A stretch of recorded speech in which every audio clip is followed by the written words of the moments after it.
Indian economy चल रहा है और हमारा आज का टॉपिक है economic planning and development. Economic planning होता है लिमिटेड नेचुरल रिसोर्सेज को स्किलफुली यूज करके उनसे डिजायर्ड गोल्स को अचीव करना। जो इंडिया में इकोनॉमिक प्लानिंग का कॉन्सेप्ट था वो हमने लिया था रशिया से। उस टाइम पे रशिया को क्या बोलते थे, यूएसएसआर।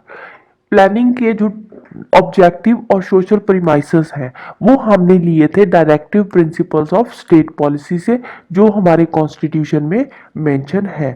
अगर आपने directive principles of state policy वाली वीडियो देखनी है तो वो मैं इंडियन पॉलिटी में ऑलरेडी करवा चुकी हूँ, वहां पे जाकर आप देख सकते हो और उसका लिंक भी आपको नीचे डिस्क्रिप्शन बॉक्स में मिल जाएगा। इकोनॉमिक प्लानिंग का जो प्रपोजल है वो फर्स्ट टाइम आया था ईयर 1934 में। किसने दिया था? विश्वेश्वराया ने, अपनी बुक जिसका टाइटल था प्लान्ड इकोनॉमी फॉर इंडिया में। उसके बाद 1938 में ऑल इंडिया कांग्रेस कमेटी ने भी प्लान्ड इकोनॉमी की डिमांड करी थी। फिर उसके बाद 1944 में 8 इंडस्ट्रियलिस्ट ने मिलकर एक बॉम्बे प्लान बनाया था। फिर उसके बाद सेम ईयर 1944 में ही श्रीमन नारायण जी ने गांधीयन प्लान दिया था। फिर उसके बाद 1944 में ही जो labour leader M N Roy थे उन्होंने दिया था पीपल्स प्लान। फिर जनवरी 13 1950 में मिस्टर जयप्रकाश नारायण ने सर्वोदय प्लान प्रेजेंट किया था। इंडिपेंडेंस की बात ही अगर हम बात करें 1947 की, तो उस टाइम पे इकोनॉमिक प्लानिंग पे एक कमेटी बनी थी जिसके जो चेयरमैन थे वो थे हमारे जवाहरलाल नेहरू जी थे। उसके बाद उसी कमेटी की रिकमेंडेशन पे हमारे इंडिया में भी प्लानिंग कमीशन बनाया गया मार्च 1950 में, और उसका फॉर्मेट किया था 5 ईयर प्लान्स, और वो स्टार्ट कब से हुआ था? 1951 से। अब इंडिया में प्लानिंग कमीशन 1950 में बना था as a non constitutional and advisory body. Non constitutional means planning commission India के कॉन्स्टिट्यूशन में कहीं पे भी मेंशन नहीं है, ये सिर्फ और सिर्फ एक एडवाइजरी बॉडी है। तो इसीलिए 1 जनवरी 2015 में क्या हुआ था, जो प्लानिंग कमीशन था उसको रिप्लेस करके नीति आयोग बना दिया गया। अब इकोनॉमिक प्लानिंग का बेसिक एम क्या है? इकोनॉमिक प्लानिंग का बेसिक एम है रैपिड इकोनॉमिक ग्रोथ करना। कैसे होगी rapid economic growth? Through the development of agriculture, industry, power, transport, communication and all other sectors of economy. अगर इन सब में डेवलपमेंट होगी तभी हमारी इकोनॉमी में भी थोड़ी ग्रोथ होगी, डेवलपमेंट होगी। नेक्स्ट हम करते हैं एनुअल प्लान्स। 1966 से लेकर 1969 तक 3 एनुअल प्लान्स आए थे। अब देखो उस टाइम पे पॉलिटिकल सिचुएशन क्या थी। 1966 से पहले क्या थी? कांग्रेस की गवर्नमेंट थी, ठीक है। तो उसके बाद 1966 में आ गई जनता गवर्नमेंट। तो जनता गवर्नमेंट ने आते ही 5 ईयर प्लान्स को होल्ड पे रख दिया और क्या बना दिया? एनुअल प्लान्स बना दिया। उन्होंने बताया कि इकोनॉमी की सिचुएशन थोड़ी अच्छी नहीं है तो इसलिए हम एनुअल प्लान्स बनाएंगे। तो 1966 से लेकर 69 तक 3 एनुअल प्लान्स फॉर्मुलेट किए गए with the framework of the draft outline of the 4th plan. जो 4th प्लान का ड्राफ्ट आउटलाइन था उसी पे बेस्ड 3 एनुअल प्लान्स 1966 से लेकर 69 तक बनाए गए। फिर 1990 से लेकर 95 तक उस टाइम पे क्या बनना था? 8th 5 ईयर प्लान बनना था, ठीक है। बट 8th 5 ईयर प्लान नहीं हो पाया। क्यों नहीं हो पाया? क्योंकि सेंटर में पॉलिटिकल सिचुएशन बहुत जल्दी से चेंज हो रही थी। फिर 91 में सेंटर में नई गवर्नमेंट आई और उन्होंने क्या डिसाइड किया कि जो 8th 5 ईयर प्लान है ना वो अब शुरू होगा अप्रैल 1 1992 से। तब तक क्या होगा? 90 से 91 तक और 91 से 92 तक 2 अलग अलग एनुअल प्लान्स बनाए जाएंगे, और ये वाले जो एनुअल प्लान्स होंगे वो 8th 5 ईयर प्लान पे बेस्ड होंगे। तो एनुअल प्लान्स का बेसिक थ्रस्ट क्या होता है कि एम्प्लॉयमेंट को मैक्सिमाइज करना, एम्प्लॉयमेंट ज्यादा से ज्यादा लेकर आना और सोशल ट्रांसफॉर्मेशन करना, राइट।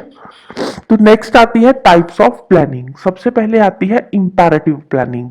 इंपैरेटिव प्लानिंग में क्या होता है? सेंट्रल प्लानिंग अथॉरिटी ही डिसाइड करती है इकोनॉमी का हर एक एस्पेक्ट, और सेंट्रल प्लानिंग अथॉरिटी ही टारगेट्स को सेट करती है, इकोनॉमी के टारगेट्स को, राइट।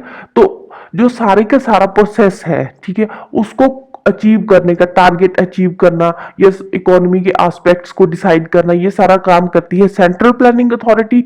और उन चीजों को अचीव करने के लिए उन प्रोसेस को स्ट्रिक्टली फॉलो करने का काम भी किसका होता है, सेंटर का ही। और सेंटर फिर बोलती है कि स्ट्रिक्टली सब चीजों को फॉलो करना है, रूल्स रेगुलेशंस जो भी है उनको फॉलो करना है, और जो सेट टारगेट्स है उनको अचीव करना है।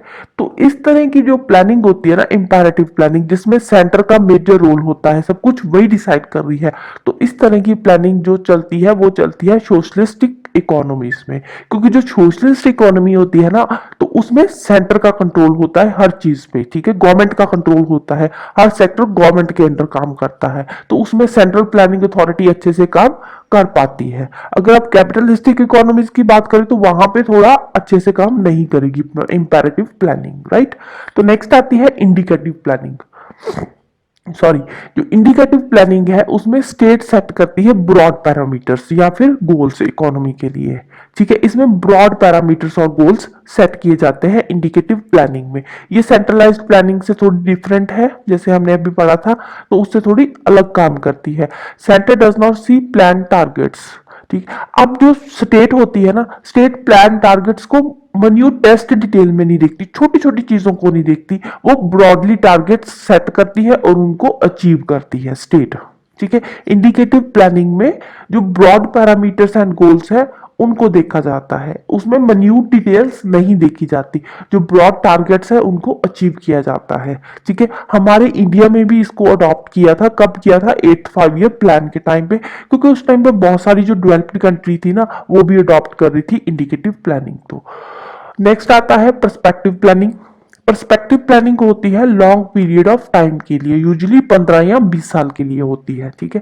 तो ये एक बहुत ही हाईली स्पेशलाइज्ड टास्क है। अब देखो 15-20 साल की प्लानिंग करना कि 20 साल के बाद हमारा एग्रीकल्चर में इतनी ग्रोथ हो जाएगी, इंडस्ट्री में इतनी ग्रोथ हो जाएगी, तो अब 20 साल के लिए हम एक बार में ही तो टारगेट सेट नहीं कर सकते ना। तो इस ये काम कैसे करती है, ऑपरेशनलाइज कैसे होती है, ये काम करती है थ्रू 5 year प्लान्स या फिर एनुअल प्लान्स। इसमें बहुत सारे 5 year प्लान्स भी बनते हैं और एनुअल प्लान्स भी बनते हैं। तो इस तरह की प्लानिंग है, इसमें जो प्लानर्स है वो पर्सपेक्टिव प्लान्स फॉर्मुलेट करते हैं, और जो इकोनॉमी के हमारे डिजायर्ड टारगेट्स है वो उसमें अचीव किए जाते हैं, ठीक है। तो पर्सपेक्टिव प्लानिंग में क्या होती है, तो लॉन्ग टर्म प्लानिंग होती है और उसमें 5 year और एनुअल प्लान्स आते हैं। तो प्लानर्स पर्सपेक्टिव प्लान्स फॉलो करते हैं और ब्रॉडली डिफाइन करते हैं desired directions to be taken by economy, right. Next आती है रोलिंग प्लान। रोलिंग प्लान के अंदर 3 डिफरेंट स्टेप्स आते हैं। फर्स्ट में क्या होता है, plan for the current year, ठीक है, एक करंट ईयर के लिए, एक साल के लिए ही जो चल रहा है उसी साल के लिए प्लान बनाना, और उसमें एनुअल बजट भी इंक्लूड होता है। सेकंड आता है plan for a fixed number of year, एक फिक्स्ड नंबर ऑफ ईयर के लिए प्लान बनाना, लाइक 3 साल के लिए, 4 साल के लिए या 5 साल के लिए, और इसको फिर हर साल रिवाइज किया जाता है as per the requirement of the economy. Third आता है पर्सपेक्टिव प्लान बनाना 10, 15 या 20 साल के लिए। हमारे इंडिया में जो फर्स्ट वाला था ना, करंट ईयर के लिए प्लान बनाना, वो हमारे 66 से लेकर 69 तक रोलिंग प्लान्स बने थे, 3 रोलिंग प्लान्स थे। नेक्स्ट आता है core plan. As per this concept, Planning Commission asked the states to submit their projected revenue estimates. अब कोर प्लान में क्या होता है, कोर प्लान में प्लानिंग कमीशन स्टेट्स को बोलता है कि उनके जो भी रेवेन्यू एस्टिमेट्स है, प्रोजेक्टेड रेवेन्यू एस्टिमेट्स, वो सबमिट कर दे, ठीक है।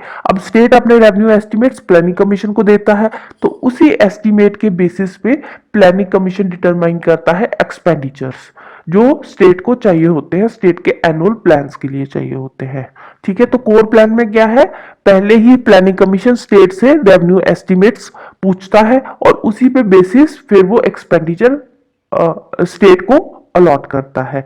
तो इसका फायदा क्या है, इसमें जो प्लान टारगेट्स होते हैं ना वो रियलिस्टिक लिमिट्स में होते हैं और फंड्स की डाइवर्जन नहीं होती।